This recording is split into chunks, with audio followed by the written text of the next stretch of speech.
ನಿಮ್ಮ ಕೈಲಿ ಪೇಪರ್ ಇದೆಯಲ್ಲ? ಇಲ್ಲ, ಆಟೋ ರಿಕ್ಷಾ. ಅಲ್ಲ ಸರ್, ನೀವು ಅವ್ರ ಹತ್ರ ಕೆಲಸ ಮಾಡ್ತಿದ್ದೀರಾ? ಇಲ್ಲ. RTO employ? Union through auto rickshaw union through. Union through. ಇವೆಲ್ಲ ನಿಮ್ಮದೇ ಆಟೋನಾ? ಇಷ್ಟು ನಿಮ್ಮದೇ ಆಟೋನಾ? ಇಲ್ಲ, ಯಾರು ಯೂನಿಯನ್. ಇಲ್ಲ, ನನಗೆ ಒಂದು ಅರ್ಥ ಆಗ್ತಾ ಇಲ್ಲ. ಯೂನಿಯನ್ ತ್ರೂ ಬರಲಿ. ಇಷ್ಟು ನೀವೇ ಪಾಸಿಂಗ್ ಮಾಡಿಸೋದು ಇಲ್ಲಿ? ನಮ್ಗೆ ಯಾರು 3 ಆಟೋ. ಓಕೆ, ನೀವು ಯೂನಿಯನಲ್ಲಿದ್ದೀರಾ, ನಿಮ್ಮ ಯೂನಿಯನಲ್ಲಿರೋ ಆಟೋಗಳನ್ನೆಲ್ಲ ನೀವೇ ಪಾಸಿಂಗ್ ಮಾಡಿಸೋದು ಆ ಥರ ಹೇಳ್ತಿದ್ದೀರಾ? ಹಾಂ, ಯೂನಿಯನ್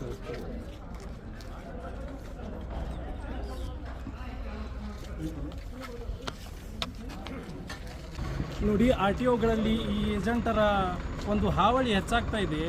ಪ್ರತಿಯೊಂದಕ್ಕೂ ದುಡ್ಡು ಕೊಡಬೇಕು, ಲಂಚ ಕೊಡಬೇಕು, ಇಲ್ಲಾಂದರೆ ಯಾವುದೇ ಕೆಲಸ ಆಗೋದಿಲ್ಲ. ಇಲ್ಲಿ ನೂರಾರು ಜನ RTO ಕೆಳಗಡೆ ಏಜೆಂಟರು ವರ್ಕ್ ಮಾಡ್ತಾ ಇದ್ದಾರೆ. ಸಾರ್ವಜನಿಕರ ಪ್ರತಿಯೊಂದಕ್ಕೂ ದುಡ್ಡು ಕೊಟ್ಟೇ ಕೆಲಸ ಮಾಡಿಸ್ಕೋಬೇಕು, ಇಲ್ಲಾಂದರೆ ಯಾವುದೇ ಕೆಲಸ ಆಗೋದಿಲ್ಲ, ಪಾಸಿಂಗ್ ಆಗೋದಿಲ್ಲ, ಅವ್ರಿಗೆ ಲೈಸೆನ್ಸ್ ಸಿಗೋದಿಲ್ಲ. ಪ್ರತಿಯೊಂದು ಏಜೆಂಟರ ಮೂಲಕ ಆಗಬೇಕು. ಆ ಥರ ನಡೀತಾ ಇದೆ ನಮ್ಮ ಹುಬ್ಬಳ್ಳಿ ಧಾರವಾಡದಲ್ಲಿ. ಇದ್ರ ಬಗ್ಗೆ ವಿಚಾರಣೆ ಮಾಡೋಣ ಬನ್ನಿ.